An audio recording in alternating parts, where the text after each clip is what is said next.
right? I grew up, like I had I was telling somebody this beforehand, I've had one relationship with money from the age of 2 to the age of 30 when I quit my union job, right? And it was like I go to work 40 hours a week, right? A certain amount of that goes into a 401k, right? And then I put some away for myself, and then, you know, the rest I pay my bills with, and maybe I go on vacation once a year, right? Group of guys, close friends, we sit down, we decide we want to start getting into some type of real estate investing, right? If first starting out, what would you suggest? Would you suggest maybe flips, or do you think grab and hold is the way to build a portfolio for leverage? Okay, so the BRRR method, the BRRRR method, I don't believe in that. That's the buy renovate, rent, refinance, repeat, right? Everyone's going to tell you do it that way. I'm going to tell you not, right? I'm going to tell you do the flip. I'm going to tell you make that money. I'm going to tell you do the flip again. I'm going to tell you make that money. Until you have enough money where it makes sense to either buy it cash or buy it enough where your rental income is way going to outweigh. Because again, like we were talking about before, no risk, no risk, no reward, right? Or you know the risk, you're going to know the reward. So it's all on how you're going to take it in is how you're going to put it out, right? So what I would do, I would suggest, start learning. You already know construction, right? You might know a good roofer to the left of you, but either way, you're going to put that nice little circle around you, and you kind of do it together. Find those deals. Start talking to people. Tell them what you want to do. Tell them what you're looking to do, and you start putting it out there. It starts coming back to you. So you know that you want flips. They're going to just start coming in, and they come to me all the time, every week. So I mean, even that commercial space you were just talking about, I'm going to show you show him a picture. Thursday, 11 o'clock, I have a meeting with somebody who wants me to invest in what they're doing and kind of partner with them. And again, we don't really have that many partners. We don't like to do that type of stuff. But this is the building. I think it's exactly that.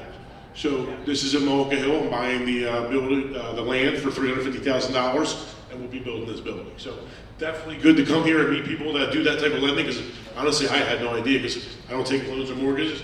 Now I have a guy. Awesome. So another question.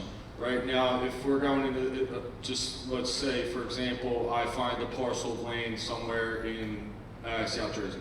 Right. We can get specific. We can say it's Sewell. Right, I buy this parcel of land, right, from the time of acquisition to the time my project is done, right? Like, what's the timeline from acquisition to shovel ready? Great question. So it's on how you present the contract to the seller. In most cases, what I've learned and what we do, you strategically set up the contract that you have your permits in hand the same day you're settling, and you have that shovel ground the next day. That's how I think you should do it. That's how I think you should set it up. And when you do a hard money loan, if you set up your houses right, they're pretty much going to be cookie cutter. You're going to do the same house over and over again, or maybe have a couple, 4 different, 5 different models. And from the time you start to the time you finish, you're 90 days. So you don't even pull that draw. You don't draw a penny from that lender until the 30th day, right? So you're floating that first month, you're floating those guys, you're using your credit cards, you're using all the MB Capital, Eric balls. I played baseball, Eric. Yeah, 12 years old, 13 years old, Eric and I played baseball. And then you float that first month, right? Your house foundation's already done, everything's done. You pull your first draw, you pay your guys, right? You pay your material. You're paying your second month. By the time you're done there, your house is on the market. Hopefully it's under contract. You may or may not pay that third month. You already dumped the house. You already made your profit. You might have spent $9,000, $10,000 in the loan. The rest is all profit. That's what we've been doing with the new construction houses. Gotcha. So just to make sure I heard this right, so you don't settle on the property, on the land itself until it's purposed, right? Until everything's approved. Everything's approved. So you wait until it's all approved. God forbid it's not yet approved. Is that on you, the buyer, or is that on the seller? Is the seller? So I'm the buyer. Right. I don't buy until I got my permits. Okay. I don't buy until everything's approved. Okay. Why? Because you could get stuck with that property for a long, long time, or it could have issues, or you could set up this way. Hey, you got to buy a bigger piece of property. You say, hey, for every lot that I'm buying that's approved, I'm going to give you $100,000. Right. So you get 3, you're giving them 300. You get 2, you're giving them 200. It's a win for him and a win for you. Got it. I'm just going to add something to that real fast. So definitely you can get stuck with the property for a while if you close without the approvals, but in competitive markets, sometimes it's hard to do that, and the seller doesn't want to wait. So there are ways to be creative to get the seller to go along with it, where maybe you release some money hard at some point, like after 30 or 45 days or different steps, and you put, you know, say even as low as $5,000 or $10,000 that they get no matter what if you don't close, but you have the time frame. So sometimes you can't do that, but you can win on terms, and that comes into play as well. So if they shut you out on that, don't say, hey, I'm out of here. There might be a creative way to focus on that. Got it. Awesome. One more. I'm cooking, Mike. All right, Mike, been in business a year, right? LLC's about 10 months old. Is there certain things that, like, and I think I may have mentioned real estate when I opened this LLC, right? So when I go to the bank and I start my LLC, they ask me what's my line of business, right? Is there certain keywords when I'm going to open up said LLC that may be less risky to the bank for lending? I think real estate is always risky to banks. That's why, but to answer your question very specifically, this is why Alpha partners with MB Capital and Eric and Nick, is because I don't know the answers to that. Right. They do, and they will walk you through it, but I can tell you that things like real estate, when you're setting up LLCs, are big red flags for banks because it's so, they don't trust it, even though real estate's probably one of the best businesses you could be in. Traditional bankers don't like seeing that on applications. Got it. I just met with Eric, and that flag, because I said it. There you go. And he's like, yeah, I want to use it to buy real estate. Wait, what? I'm like, no, I'm a general contractor looking to fund payroll, buy trucks, and all that. Eric didn't tell me that, and I had to coach him. Everything else, anything but real He estate. didn't tell me that until I hit the bank, and then when I spoke with him, he's like, oh, you never said you want to buy real estate with it. I'm like, all right, well, that would have helped. But I ended up getting approved, because I pivoted, said I wanted to buy stuff for my contract business, but I used the money to go buy mobile. I think I heard Nick and Eric once tell me it's everything but real estate, guns, and crypto. I think are the big things you don't want to put on your business applications. How you guys doing? Mike, my name is Joe Oliver, but seen you speak at Atlantic City a couple months back, so it was a thrill. You mean when I sat there and Bart was just gonna plow over me? Yep, 150 miles an hour. So I'm under contract right now with 3 other investors in the entity on a flip. We are with our money, and then also we're able to raise private capital for a burr, even though, Sam, you might not like that. We do have family, friends, and or people, peers per se. They're saying, hey, I have 20,000, I got 30,000. How would you say the structure / legality of small increments raising money? Is that like syndication, just avoid until you get to a certain point, or is there a way to structure that? I mean, so I'll talk to you kind of backwards into borrowing money from me and kind of where that'll take you. So when you're borrowing from Alpha or almost any hard money, private money lender out there, we want to be the first and only lien on that property. So when you're raising money from outside investors, even friends and family, they all want to be tied into the success of that property and have their money protected in some way. The first thing they want to do is, let me take a lien on the property. Now, with us, you can't do that. That causes a whole different set of problems. What we typically see a lot of people do is you build them into the business, you build them into the operating agreement, and you set up certain provisions and what money goes where, when, and how much, right?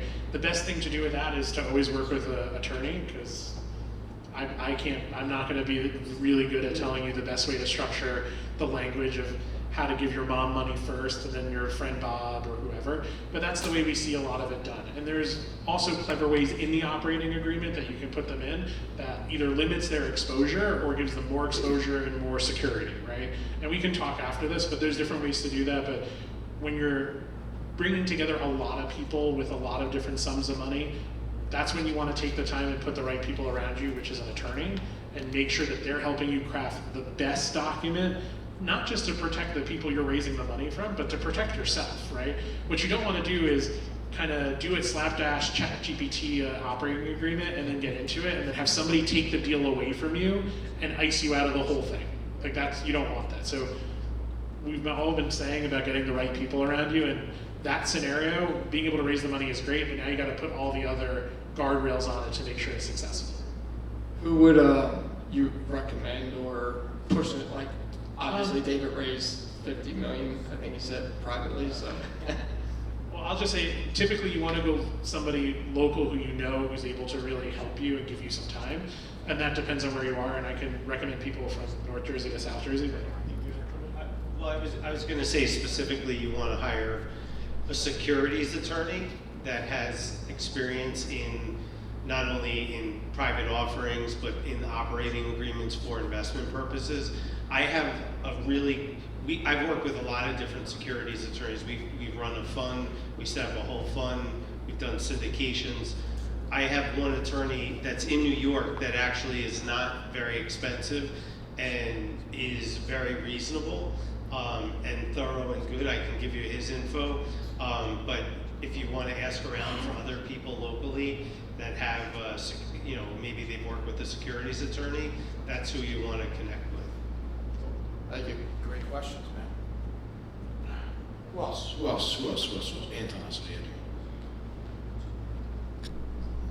Thank you very much for coming and pouring your heart out.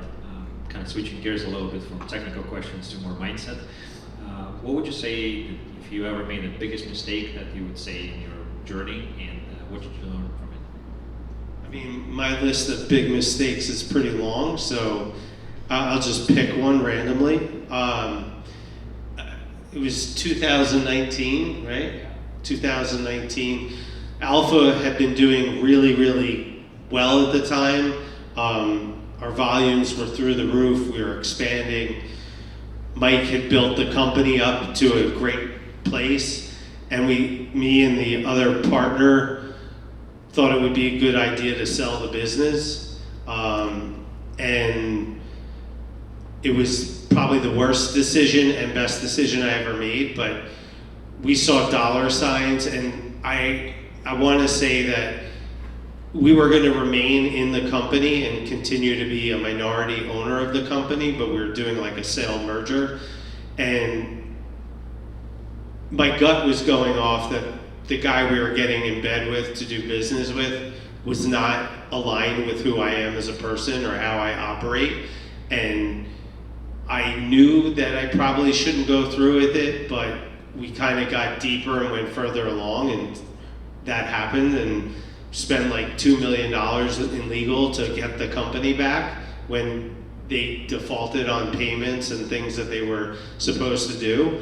I say it was the best thing ever because it allowed us to reset the company in an even better way than we were before. And Michael, who helped really grow the company, then became an equal partner, and things have continued to grow and be successful. But I try to trust my gut. Sometimes things get in the way, but your gut is usually right. And I wish I hadn't done it, but there was a silver lining around it. So I'll try to answer your question the best way.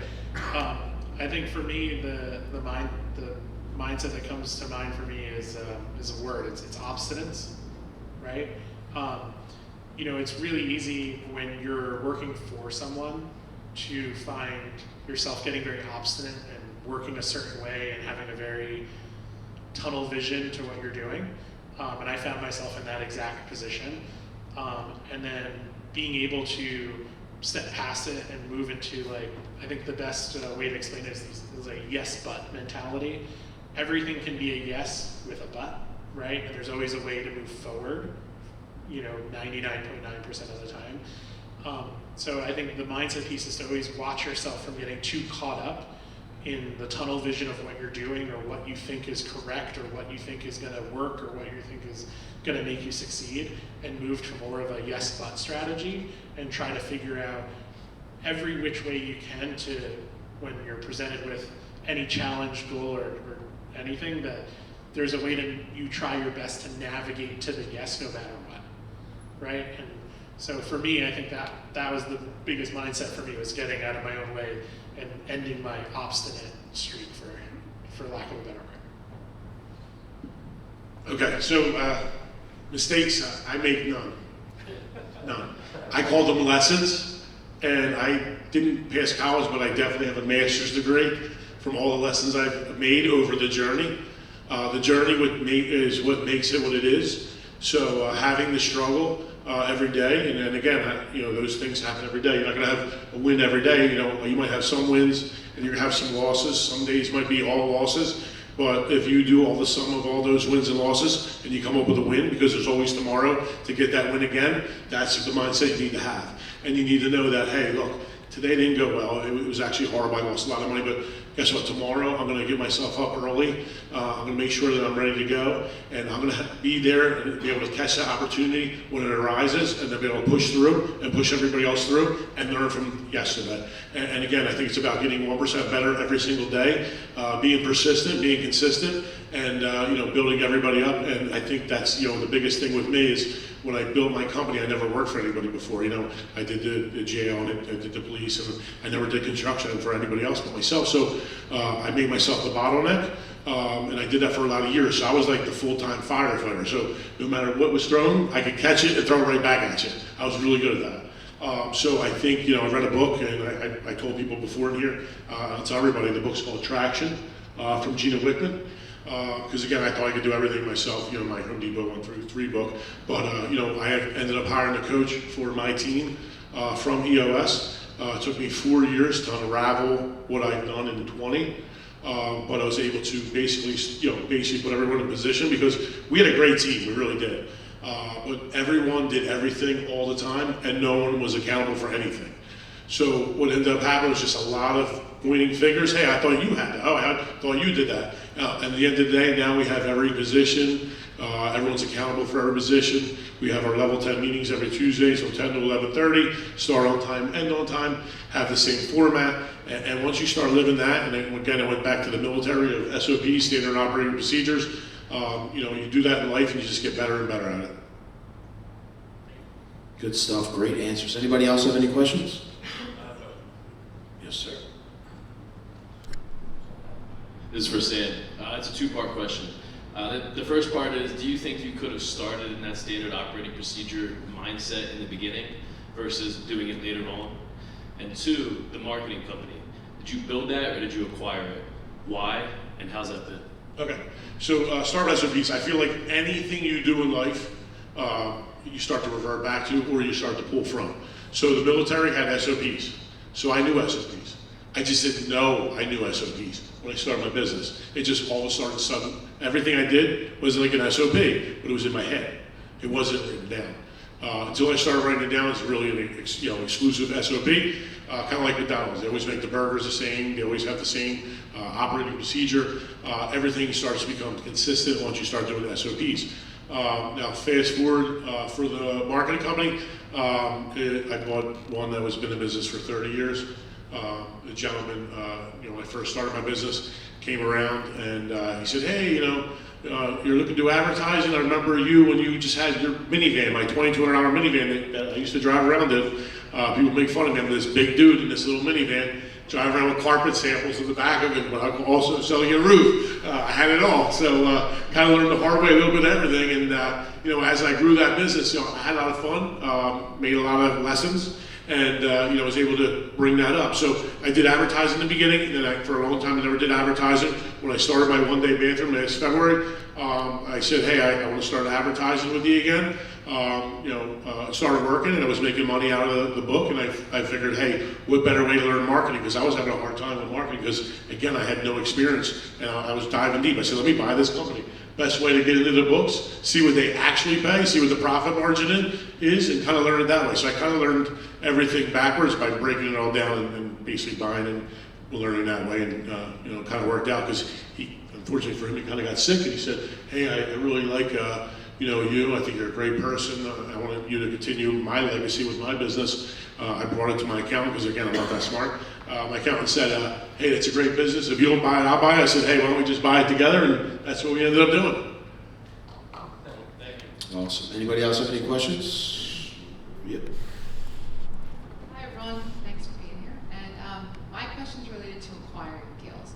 So I've been working with brokers, hustling, looking for deals, apartment buildings, and there's a lot of technology online that tells you can get right to the direct to the seller.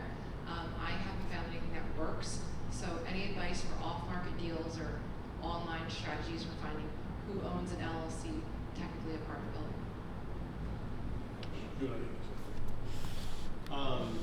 I can connect you with someone that runs a group called Supercharged Offers, and they're fully integrated with all the data to pull for the LLCs and all that stuff. I actually just got a data feed for industrial properties, and happy to connect you, and I think that could be useful. Now we're talking. That's a good question. Anybody else? Yep. Got Pace Roofing in the house. All right, I don't get on the mic a lot. Sam, this question's for you. So would it be new construction or flip, for the flip? New construction or rehab? Okay, so just getting started, I feel like new construction is easier, but I feel like you have to have a decent amount of money already built up. I feel like you can start from scratch with a flip with, I won't say little to no money, but little to no money. You can get your experience, earn your stripes there, and work yourself up to that new construction. New construction, once you get it started, it's almost like a wheel, right? So that wheel takes a long time for that thing to start getting moving, but once you have it moving, it never stops. And you have those deals coming in because you're finding land, you're doing all your due diligence, and you're getting all your engineers and your lawyers and all that fun stuff. You get them pushing through, and they're doing that every month for you. Once they start doing them every month for you, then you start having the deals coming in, your approvals coming in, and then it's just one after the other. Once you have that flow going, honestly, it's a lot easier than the flips. However, I feel like just starting off, I'd do the flips first, work your way up, and then new construction. So which one do you think in your experience is more profitable? Profitable, I can't say that I haven't profited a lot from my flips. We probably profit the most from our flips. Some of our deals, we really don't talk the profit because of accounting, but actually my accountant yelled at me one time because the realtor said, we made this much money. He's like, take that off Facebook right now. I was like, okay, done deal. Off of Facebook. I had to call the realtor, hey, please, Brian Reed, Brian Reed, take that off, please. But I think you can make a lot of money on either occasion. I feel like the new construction is great, only because, again, it's, you're working residential retail like we do. It's probably the hardest business you possibly can do because you're dealing with, especially when you're inside the home, you're dealing with people every single day. And, my job is to make them happy, and I've done it for so long. I kind of know the styles and all that stuff, but again, you need a bunch of unicorns, right? But for new construction, once you have your system down, it's really unstoppable. The only thing that could stop it would be a turn in the economy, which, again, it could happen at any time. And again, I think for flips, even if it did turn, it's okay because then the rentals go up. So even at the time, when everything hit the fan, 2008, all that fun stuff, my rental properties, my net worth went down, but my rental portfolio, my rental income went up because now all those people that could get homes before, now they can't get homes. That drives the rent price up. So either way, with real estate, you could never really lose. John, you got a question? Anybody else? Anybody else before we are done?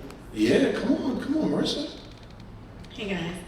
I guess I just want to know, like, after you, flip a property or not flip a property, but you rehab it, is there a certain amount of time that you have to wait if you to take the equity out?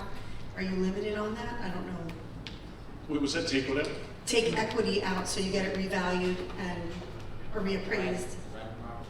So you're looking to Renovate. you want to fix it and then rent it, or you want to fix it and sell it? So if I'm renting it and now the value's gone up and I'm holding it, Yep. and I want to take equity out of it, how long would I have to So wait? typically on a rental loan, you're looking at 6 months from when you buy it to when you can refinance it for the new value. So most of the time, unless you're Sam and you're doing your rehabs in 30 days, right? Most of the time, by the time you get in the property, get your permits, fix the property, you're in it for just that 6 months is usually a pretty good window. So by the time you're done with all of the work to the property, you're almost ready to start the process of getting a rental loan. So rental loans are a bit different than like a construction loan. You would think that construction loans are much harder to get, but construction loan is much easier to do than a rental loan, right? So a rental loan could take you 3 or 4 weeks. A construction loan can take you 10 days, right? So by the time you finish the property and start the process of getting your refinance, you're usually inside of that 6-month window. So typically you're looking at like 6 months from when you first acquire the property to when you're eligible to cash out refinance. And just because I don't know, but is the rental loan, is that the same as like the DS? Yeah, so DSCR is debt service coverage ratio loan, and that's for real estate investors to get rental loans and LLCs. All right, thank you. Awesome. Anybody else? Or are we all? Is that Brian Walsh back there? Where'd you creep in, though? All right. Oh, we got one more. Mike, we talked earlier about you do the loan for the property and you'll do construction loan all together. What's your LTV? So what's the highest LTV you'll go? So typically, we look at after repair loan to value, so your ARLTV. We're going up to 70 for very experienced borrowers, like 10 plus in the last 12 months. We can go up to 75, right? That's actually something new that we're about to put out there. For people who've never done a deal before, you're really going to be between that 65 and 70 number on the ARLTVs. What you also want to look at is loan to cost, right? So there's 2 parts to looking at a construction loan. So your loan to cost is your purchase price plus your rehab, right? We typically lend to people anywhere from 80 to 85% of that number, and the very experienced, we go up to 90. So it's whatever comes first, either the LTC or the ARLTV. Anybody else? Anybody else? Oh, there we go. So you did have a question. I didn't, but now I do. So when you're evaluating either A or B, and you're deciding whether you want to rent it, flip it, where should I be with my LTV if I want to rent it versus flip it? Like, should you not post past 75 or? The best way I can explain that is you have to remember when you're doing this and you're gonna do like a construction loan first and then want to do takeout and do a rental, you have to look at the number and say, if I do this loan and I get the maximum leverage I can possibly get, and then I want to do a cash out, am I going to get all of my money back? And that's the part you want to look at really, really closely. Because I can give you let's say I give you 75% ARLTV leverage of doing a 90 loan to cost deal, and then you come in for a cash out refi, you think you're getting all your money back, but I'm like, you got to leave $30,000 of your own money in this deal to refinance it. Well, that's like trapped in that property until you cash flow it out again, right? So there's no like magic number to say this is what you should limit your LTVs to. It's deal by deal, but you always have to keep in your mind on the way in, what am I going to be able to get on the way out? And the goal is to try to clear as much, if not all, of your money on that on a refi. Okay. One more quick one. Do you guys work with anyone that does no doc refinances? So what we do at Alpha, the DSCR loans that she was just talking about, for the most part, they're no doc, so they're no tax returns. What we're really looking at is the cash flow of the property and your personal credit, and to make sure you didn't kill anybody. Crazy story, it's definitely happened where I've seen some of the background check, but that's really what we're looking at. So no doc is, we're looking at, do you have the money to either purchase it for a refinance or not? That's if you're doing a purchase, but there's no tax returns, there's really nothing on a DSCR loan except an appraisal, your personal credit, and those pieces on a refinance, right? Because on a refinance, we're not really looking at how much cash you necessarily have in the bank because we're going to take it out of the money you're refinancing. So DSCR loans for investors are basically no doc rental loans. Thank you. And remember, guys, you don't have to know this off the top of your head. you lean on your partners, you lean on your lender. When you have a deal, they will re-communicate this back to you to make sure that you're making the right decision. All right, it looks like we are all good on questions. Everybody give this panel a round of applause. Yeah, that's good. Thank you so much. This was incredible information, and like I said, guys,